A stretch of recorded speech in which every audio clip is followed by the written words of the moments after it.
I don't want to live a life in a paradigm that the world has created for me. I want to discover my own mold. I want to have a paradigm that I have invented. Change your vision, and your vision will change you. You will have to make one choice. You're not going to be spared by life. You will always have to make one choice. Need motivation? Watch a top 10 with Believe Nation. What's up, it's Evan. My one word is believe, and I believe in you. I believe you have Michael Jordan level talent at something, and I want you to find it, embrace it, and use it to make a difference. So let's get your motivation to a 10 and get you believing in you. Grab a snack and chew in today's lessons from a man who went from being an electrical engineer at Hewlett-Packard to leaving his job, becoming a monk and a life coach, and now inspiring millions of people around the world. He's Gaur Gopal Das. And here's my take on his top 10 rules of success, volume 3. Enjoy.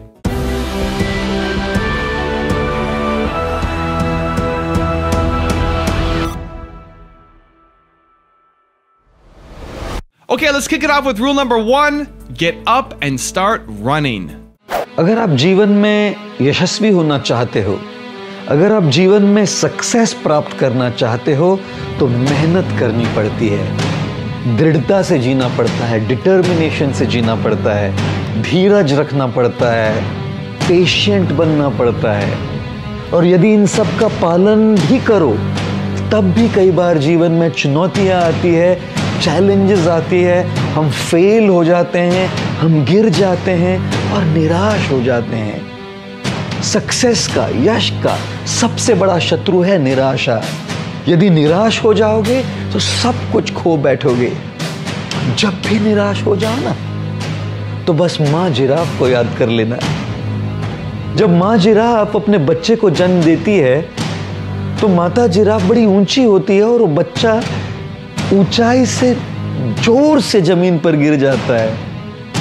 और जैसे ही बेचारा समझने का प्रयत्न करता है कि मैं कहाँ गिर गया, तब तक वो माँ उस बच्चे के ऊपर खड़ी रहती है और उसको बहुत जोर से लात मारती है। उड़ते हुए बच्चा जाकर कहीं और गिर जाता है और बस अपनी सुध-बुध दोबारा इकट्ठा करने का प्रयत्न करता है। फिर माँ उसके ऊपर आकर खड़ी रहती है और दोबारा एक बड़ी जोर से लात मारती है।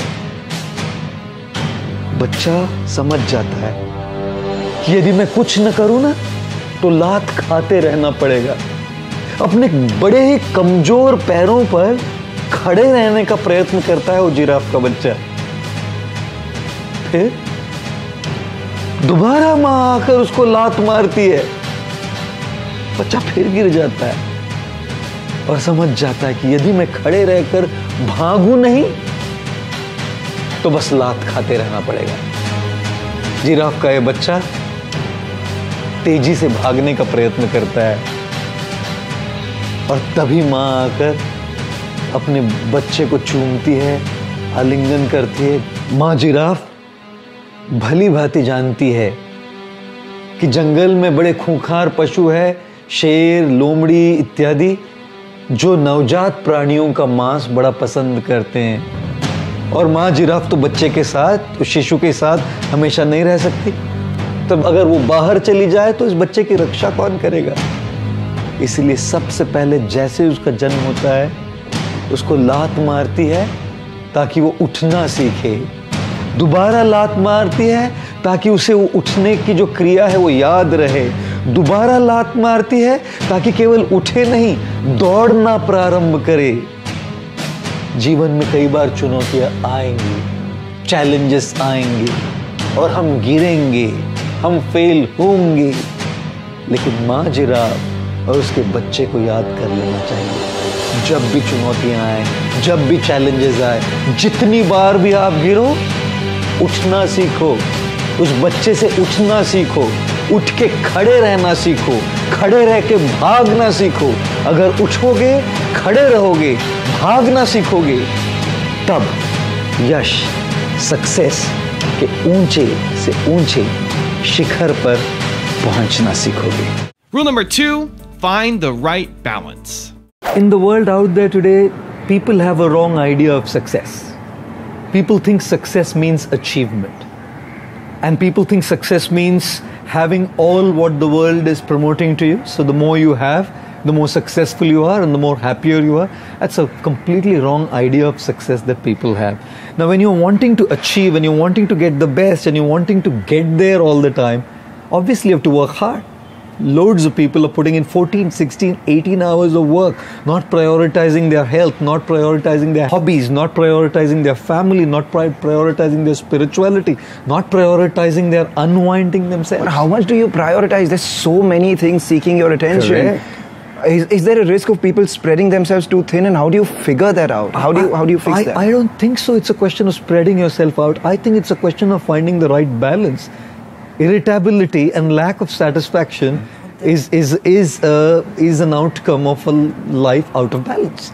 You know, a life out of balance. Now it's like when an artist is wanting to make a painting or a pencil sketch, and if he's sharpening the pencil, someone comes and says, "Hey man, you're wasting your time sharpening the pencil." But unless you sharpen the pencil, whatever you do is going to be extremely blunt. So if you even want to be effective at work and achieve, it's better that you be internally focused. If you're not focused and if you're not internally and mentally stable, your output at the workplace is low as well. I'm saying that if you prioritize those things that mean to you, you work on yourself, you work on your internal self, the consequence of that would be you'll be super productive in less number of hours. People are taking much longer to do something that they could have done in much shorter amount of time because they're distracted, they're not focused, they're not together internally. What you're saying is very simple, but it's not easy. Absolutely. So let's cut to the chase. Sure. Give it all to our viewers. A few practical solutions to continue to focus on oneself and not be distracted by the noise that there are. Some practical solutions. Correct. Number one, start taking an inventory regularly. Okay. Don't just go with the flow. If you're not even paying attention to, if you're not even cognizant, if you're not even identifying those areas, you're not going to work on them. So first identify that I need to work on this. Understand that this is a priority. Step two is regularly take time out. If you don't take a break, you're simply leading to a breakdown. Okay. A break is going to help you get to a breakthrough, but a lack of break is going to get you to a breakdown. If you have ever read the book The Monk Who Sold His Ferrari, it's a guy who's been working, achieving, putting his 200% and gets a cardiac arrest at a young age in the courtroom. What is it all about? You've achieved everything and you're a massive failure because you couldn't work on your life. So two is take a break. Now you might say, man, I'm really busy. How am I going to take a break? Which basically means you've not got it right. If you can't take a break, you're leading to a breakdown. Prioritize that break so you can achieve a breakthrough. Yeah. I know breaks are not easy. Even me, my life is 150 to 200, sometimes 250 flights a year. Exactly. That's how much I travel. How do you take a break? I've learned the art of unwinding on the go. How do you do that? You have to do it on the go. Prioritize it. Listen to your favorite music. Read your favorite book. Eat your favorite food. Meditate while you're on the go. Sit there. Unwind yourself. Learn the art of cutting off from the surroundings while you're sitting in the car driving back home. You're sitting on a 17 hours flight to New York. What are you going to do all those 17 hours? Learn the art of cutting off from the surroundings and going within. I do that. Rule number 3, see challenges as opportunities. December 10th, 1914. There was a massive explosion in West Orange, New Jersey, United States of America. 10 buildings in a factory owned by the legendary inventor Thomas Edison were engulfed by flames. 6 to 8 fire departments rushed to the scene but could not curb the chemical-fueled inferno. After having tried all that he could, as Thomas Edison calmly stood there, watching the fire destroy his entire life's hard work, his 24-year-old son Charles came over and stood next to him. In a childlike voice, Edison said to his son, "Charlie, go and get your mother and her friends. They'll never be able to see a spectacular spectacular fire like this in their entire life. Astonished and shocked by his father's response, Charles asked Thomas Edison, "Our entire factory is being burnt down to ashes, Dad." Thomas Edison replied in complete composure, "Yes, our factory is being burnt down to ashes. But all the mistakes we have made so far in the factory have also been burnt down to ashes. We will start all over again tomorrow."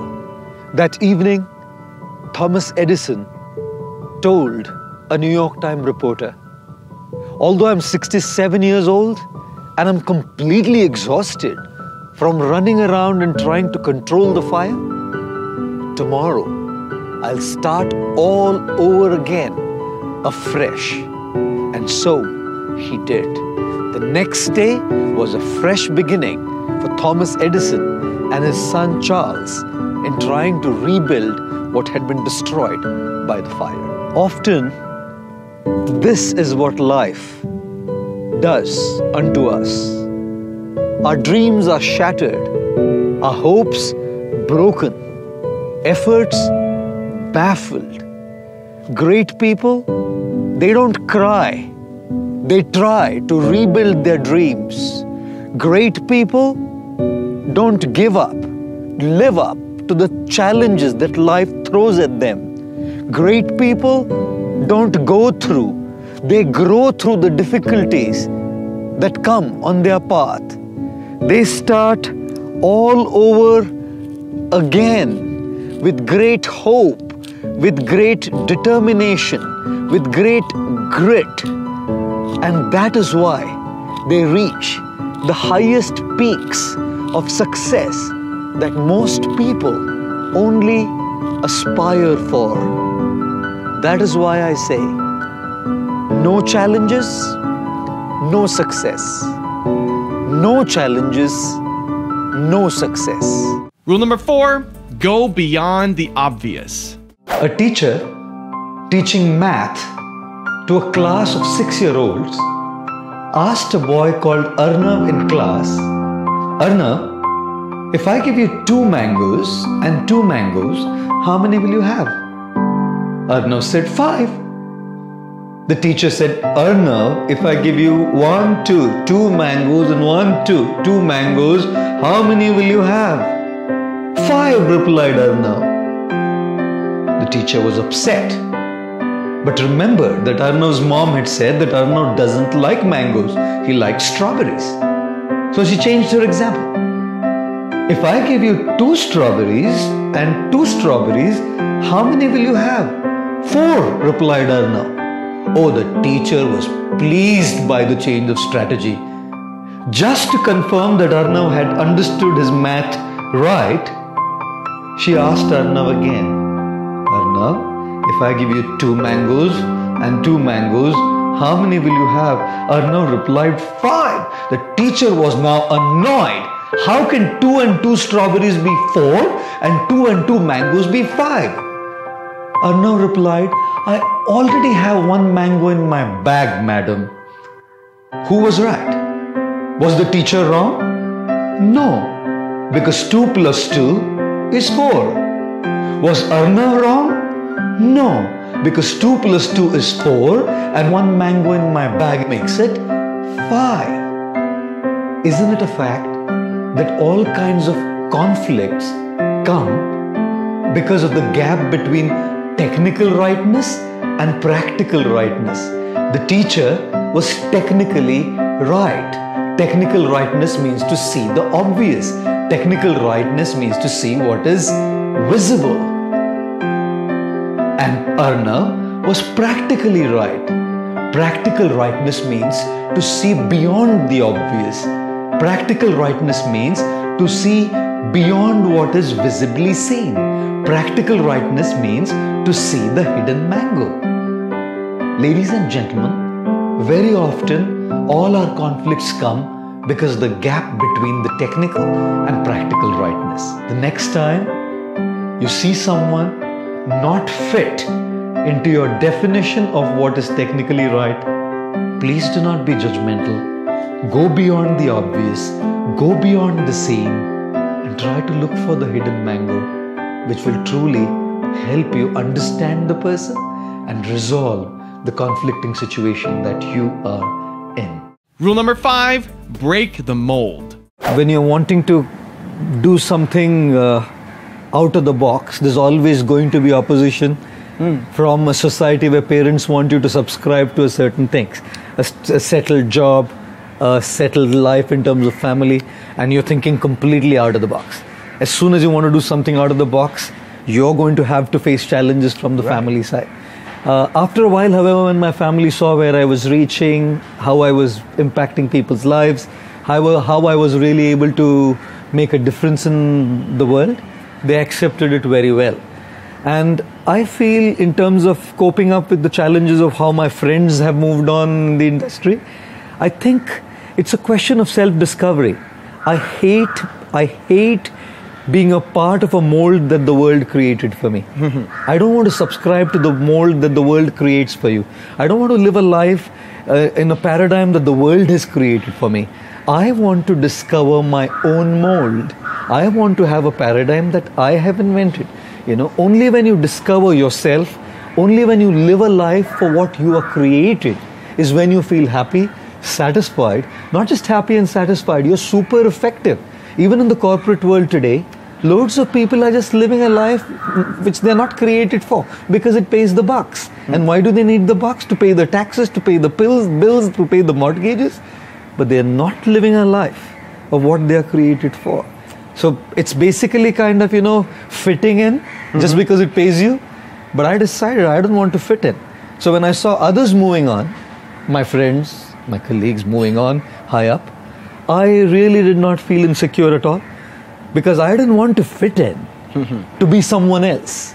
I wanted to find myself, discover myself. Because as soon as you are successful in your self-discovery, man, you're effective and completely satisfied. Rule number 6, change your vision. A little boy once came running to his mother and asked her, "What are you doing, Mom?" She replied, "I'm making a beautiful embroidered design on this nice cloth." The little boy looked up to the cloth securely held in the wooden ring, the hoop, and complained, "A design? All I can see is just some colored threads, yellow, blue, red, black, pink, all tangled up, all messed up into each other, all complication, and you call it a design?" The mother picked up the little boy, put him on her lap, and said to him, "Now look at it, my son." And the boy saw a beautiful design, an incredible pattern, a systematic plan and a layout evolving on this cloth. The mother said to the boy, "When you look at the cloth from your side, all you see is a mess. When you look at the cloth from my side, all you see is a beautiful design, a pattern, a plan." Ladies and gentlemen, when we go through the helpless, overwhelming challenges in our life for no fault of ours or no fault of anybody else, and we cannot do anything to sort it out, if we see and look at it from our point of view, all we see is a mess. All we see is situations and events tangled up and jumbled up to create that mess. But when we look at the same situation from life's point of view, from God's point of view, we see a beautiful design, a pattern, a plan evolving in our life. In fact, for a beautiful design of embroidery to happen on one side, you cannot avoid the mess on the other side. And it's not just the nature of embroidery. such is the nature of life as well. This outlook actually gives us a very deep sense of inner strength and fortitude to face such helpless, overwhelming challenges in our life. Thus I say, change your vision, and your vision will change you. Rule number 7, make informed and transformed decisions. Where we are put in many complicated situations, I want to offer all of you a very powerful tool, a very simple one. When you're talking about making a choice, weigh the consequences and just decide which of the two consequences you are okay to bear. Moral dilemmas are easy to solve because moral dilemmas are between good and bad. Ethical dilemmas are hard to solve because ethical dilemmas are between bad and bad or good and good. Remember this always. You will have to make one choice. You're not going to be spared by life. You will always have to make one choice. Choices means two things to remember: informed choices and transformed choices. We should make informed choices. What is an informed choice? Is based on proper knowledge, based on proper deliberation, based on proper consideration, based on proper analysis, not haphazardly, whimsically made choices. And what is transformed choices? Choices based on our spiritual strength. So when we have a combination of informed and transformed, then we make a choice. Because informed, we know what to do, but we can't do it. And thus we definitely need to make transformed choices. And therefore they say, an intelligent person will open your mind. A handsome person will open your eyes. Aakh khul jata na, अरे कितना handsome है. But a gentleman will open your heart. You know? A gentleman will open your heart. And what to speak of an intelligent, handsome gentleman, this is what I appeal to all of you. Become an intelligent, handsome gentleman. Rule number 8, fix your life first. What did you do to be who you are right now? Yeah, I think if you are on an airline and on a flight, the cabin crew will come and announce that if there be a lack of oxygen supply in the cabin, masks will come from the panel above your head, secure them normally and breathe normally, and make sure your mask is in place before you assist and help others. Exactly. So you truly cannot help others unless you are yourself in place. And when we talk about putting your life in place, like my personal life in place, I feel there is a great need to give that priority to fix your life. So yes, there were challenges, moving from being a HP engineer to a lifestyle engineer, moving from being a pampered son to a monk, moving from living in comfort to living in meager facilities in the ashram, in the monastery. There were challenges, but these were all external challenges. The internal challenges were, am I missing out? You're out there. If I out there, you would probably be really elevated to a very high position in the industry. So initially, when I just came in, the challenge was, am I missing out? And that challenge was taken care of by seeing the kind of lives that were being impacted by what I was doing. The satisfaction I felt in trying to bring a difference and making that impact was able to kind of deal with that challenge of feeling, did I miss out on something? I don't think I missed out on anything at any point, because seeing people's life changed is what brought me that great joy. Rule number 9, act as an instrument. Now when we see all of these pencils lying here on the table, can any of this pencil make a pencil sketch by itself? Can any one of these write a poem by themselves? Can any of these pencils actually draw a plan, a construction plan for a building? No. The pencil maker told the pencil that you can actually truly serve your purpose when you're in the hands of an expert. In the hands of an expert artist, a beautiful sketch is made. Pablo Picasso, the great artist, was one time walking on the streets, and a lady came up to him and said, hey Picasso, you're such a great artist, can you make a pencil sketch of mine please? Picasso made that sketch in a jiffy, in less than 30 seconds, and handed it over to the lady and said, $1 million, madam. She said, you made it in less than 30 seconds, what do you need the $1 million for? Picasso said, the $1 million is not for making it in less than 30 seconds. The $1 million is for the 30 years of hard work which makes me do it in less than 30 seconds. In the hands of an expert architect, the pencil can make a plan. In the hands of an expert poet, writer, the pencil can write a poem or a story. Yes, ladies and gentlemen, when we act as instruments, like this pencil, in the hands of God, in the hands of our teachers, our gurus, our mentors, our experienced, trustworthy guides, truly, we will be able to make an incredible impact on the world, regardless of who we are and what color we are of. And rule number 10, the last one before a very special bonus clip, is let your choices define you.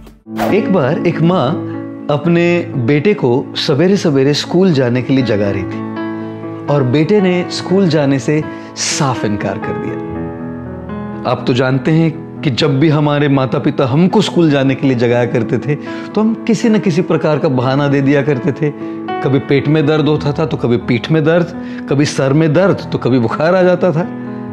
तब जब इस बेटे को जगाया गया तब माँ ने बेटे से कहा कि तुम मुझे 2 कारण दो, तुम स्कूल क्यों नहीं जाना चाहते? बेटे ने कहा, पहला कारण, क्योंकि सारे टीचर्स मुझसे नफरत करती हैं, और दूसरा कारण, सारे विद्यार्थी, सारे स्टूडेंट्स भी मुझसे नफरत करते हैं। माँ ने कहा, स्कूल तो तुमको जरूर जाना पड़ेगा। तब बेटे ने माँ से कहा, तुम मुझे 2 कारण दो कि मैं स्कूल क्यों जाऊं? माँ ने कहा, पहला कारण, क्योंकि तुम 52 साल के हो, और दूसरा कारण, क्योंकि तुम स्कूल के हेडमास्टर हो।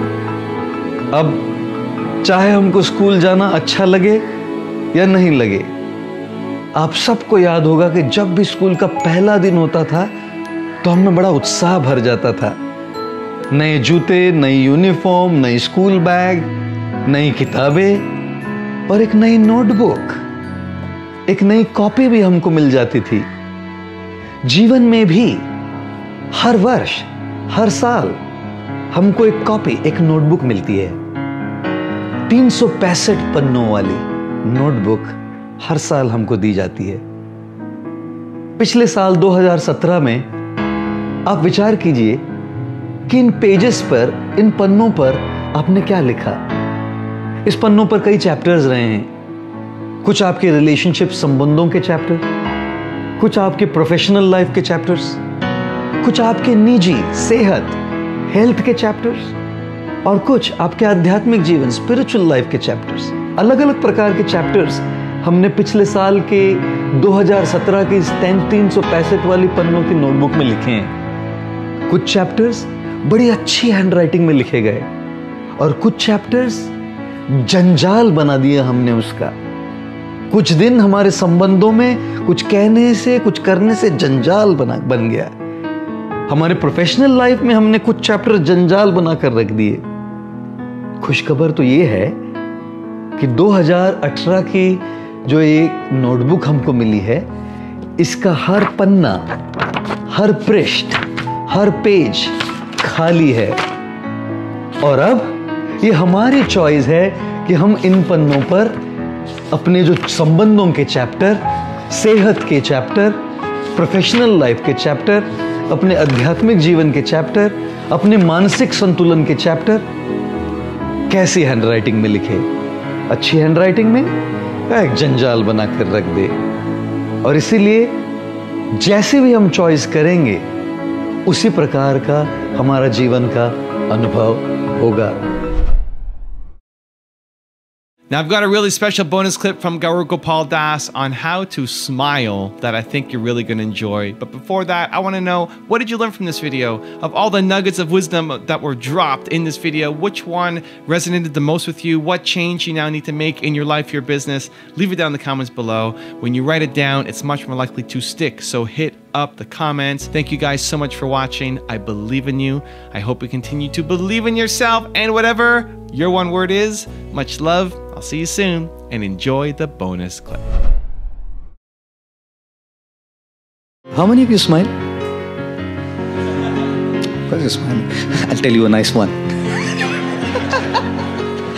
Sorry. One guy, vernacular Maharashtrian student. He was in school and teacher's teaching English. And the teacher's teaching how to count numbers. He wrote numbers on the chalkboard. And on the chalkboard, after writing the numbers, he said, "Pado." तो बोलता है, this guy says, "Shevanti, tu yeti, yeti nai, nai ta nai." So the teacher said, "What did I say?" उसने लिखा था 70, 280, 89, 99. 70, 280, 89, 99.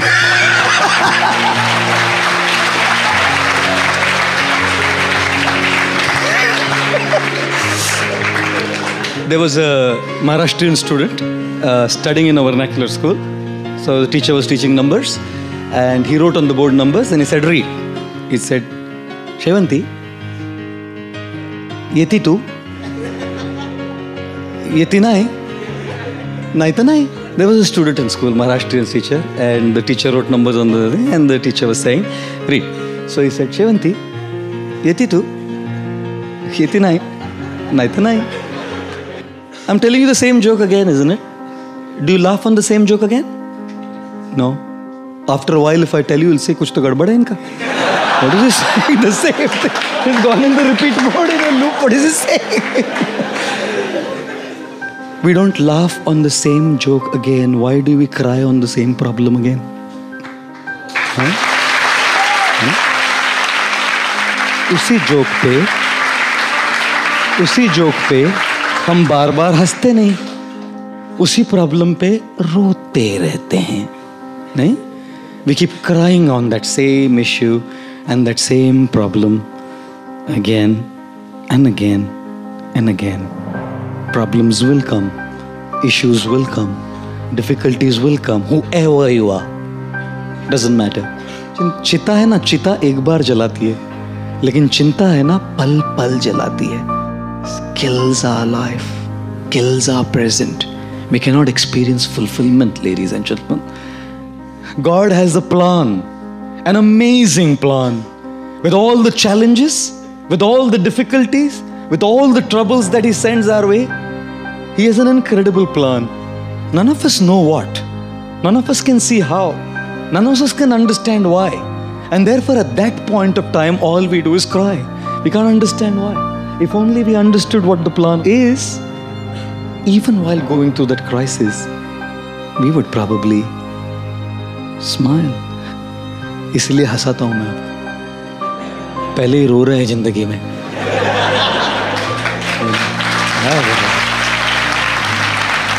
Have a smile on the face. His Holiness Radhanath Swami, he says, "Do not take this material world so seriously, because it's always changing.